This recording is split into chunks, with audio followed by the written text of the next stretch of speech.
Welcome back to Third Eye Weekly. Today we're here with Dr. Michelle Drouin, a professor at Indiana University, Purdue University in Fort Wayne, who has recently done a really interesting study on phantom vibrations, which for those of you who don't know, are imagined cell phone notifications. Thank you so much for joining us today, Michelle. Thanks for having me. Of course. So have you experienced these phantom vibrations yourself?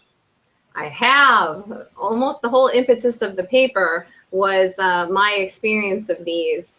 I had this time where I just installed like WhatsApp and it had a different notification, and my sister was traveling in Panama and I kept thinking she was sending me a message when she wasn't. So yeah, I had them. And my experience has actually made me think of them in a different way. So why do you think such a high percentage of your undergraduates reported experiencing these phantom vibrations, but so few actually considered them bothersome?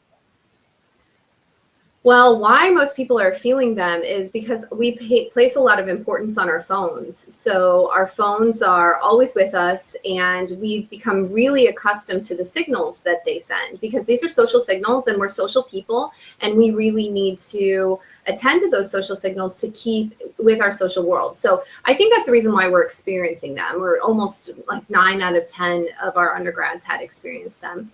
And this population especially is really dependent on their phones, so it was totally unsurprising. It also wasn't very surprising that they're not bothered by them. I mean, we have technological foibles all the time that we deal with. It's just part of what we deal with technology. So my iPhone only holds a battery for a day. I'm accustomed to it. I'm used to it. I just make sure that if I have long conversations that I have a backup battery with me, or that I have my charger. So I think we're accustomed to dealing with the problems that are related to technology. We're not too bothered by them. So what do you think the implications are of these vibrations penetrating into our subconscious brain? I mean, I feel like, how do we confront these feelings and anxieties once they become so integrated into our consciousness to the point that they become subconscious? So it's an interesting question. So are they really becoming subconscious?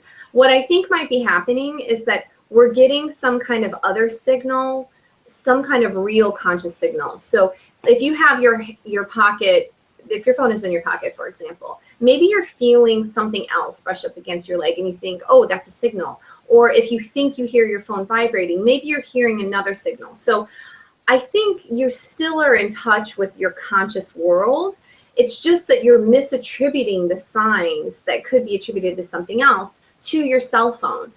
I do, however, think that it might be changing our wiring a bit, so that we are now concentrating our conscious attention to our phones and thinking, well, any kind of disturbance I feel in the universe, it's probably coming from my phone. So do you think there is a link between those who are overly anxious about being able to check their phones constantly and the conditions such as depression, mania, narcissism, or compulsive personality disorder? I think that there's definitely links with anxiety. So they're doing a lot of research on what's called nomophobia. It's the newest word. I don't know if you guys have heard it or not, but nomophobia is a fear of being without your phone, or also a fear of losing your signal, or a fear of not having a battery life. I mean, you have people who are like, if I'm not going to get a signal, I'm not going there. So if we're going to be going to the Bahamas, can we at least stay in Florida so that I have a phone signal, because I need to have a phone signal. So this is an emerging trend, and it's one that's been studied a bit in Britain, which Britain is always like ahead of us, I think, ahead of the curve in technology adoption. So it's no surprise that they're actually looking at this first.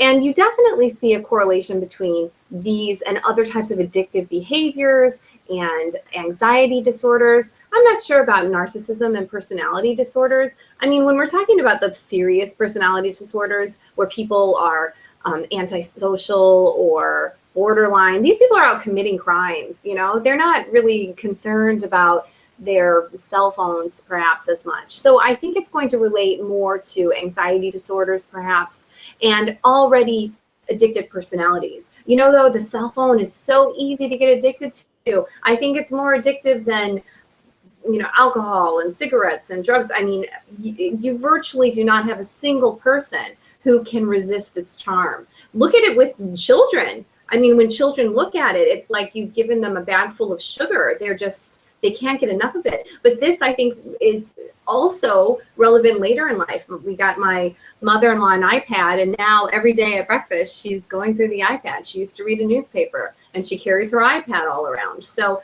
I think it's penetrated almost every generation as well. Do you think it's possible to target people's emotional responses to text messages, maybe in an attempt to try and combat their negative side effects? Maybe. I think especially for people who put a lot of weight in those messages, what we could do is maybe help them realize that these messages aren't really that meaningful, that the face-to-face interactions that they're having or voice call interactions that they're having are much more important. So I think that that might mitigate some of the damage, I guess, or some of the other symptoms that they're feeling, whether it be nomophobia or if it's these phantom vibrations. But again, they're not really that bothersome. So do we really need to focus our efforts on trying to keep people from having a high emotional reaction? I mean, sometimes it's just going to happen, right? You're going to have probably a time in your life. So think of a time in your life where you really were attending to your phone. Think of a time when you really were waiting for a message. It could have been a really hard time in your life. It could have been a really exciting time in your life, like a new relationship, or right now I'm maybe closing on a house, so I'm looking at my phone all the time. Do we really want to have to tell this person, don't pay attention to your phone? No, I mean, this is just part of life. So you've done some studying on sexting. Do you think those who sext are more likely to experience these phantom vibrations due to the increased emotional excitement that comes along? You know what? That's an interesting link that I should probably explore. I didn't really explore that. I would guess that during a sexting session, you are very into what your phone is sending you. So this might be a very good link. That said, I read a paper. I'm not sure that it's published yet. I was a reviewer for a paper where they were talking about the conditions under which people are experiencing phantom vibrations.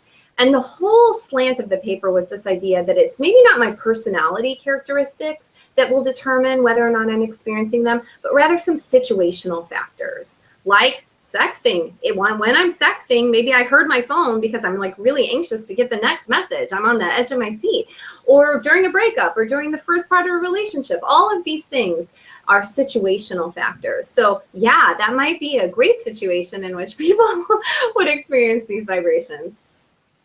So aside from unplugging completely, what can we do to maintain a healthy relationship with our smartphones? Unplug completely.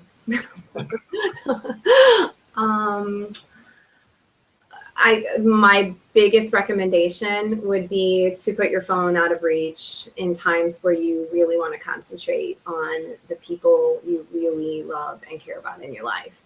I actually feel like for your generation, and I'm so happy that I'm able to talk to your listeners because you guys are the ones who are growing up with this and you're navigating all your relationships with this technology.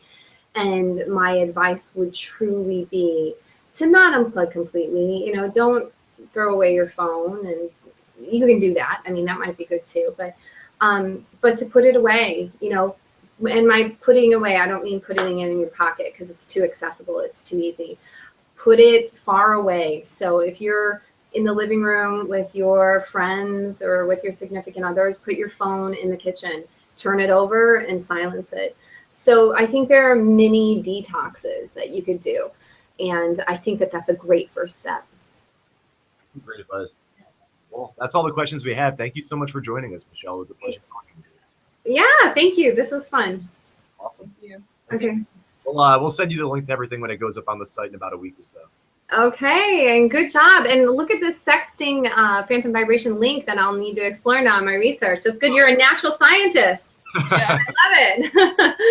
and I'm honestly, I do feel so sympathetic for your generation having to navigate all of your lives through this. I'm lucky. I'm old. I didn't have to go through this, you know. Now when I want to use my phone, it's for leisure with people who are also using it for leisure. It must be a hard world. Are you guys okay? I think it's overwhelming, honestly. Like you're saying, it is overwhelming. I mean, I'm okay though because we grow up with it. Yeah, But and I mean we're like pretty laid back, and we don't Yeah. mind unplugging completely, and like getting out of Yeah. the city, going to the woods. So like it's a lot easier for Yeah. us than for some of our Yeah. friends. But I was just saying that I never, when I put my phone off from any sort of sound, I don't put it on vibrate, I put it completely silent. So I don't usually get that phantom feeling because it's either on completely or completely off. That's great. You know, that would be also a great first step for someone to just turn off the vibrate feature so that when you're off, you're completely off.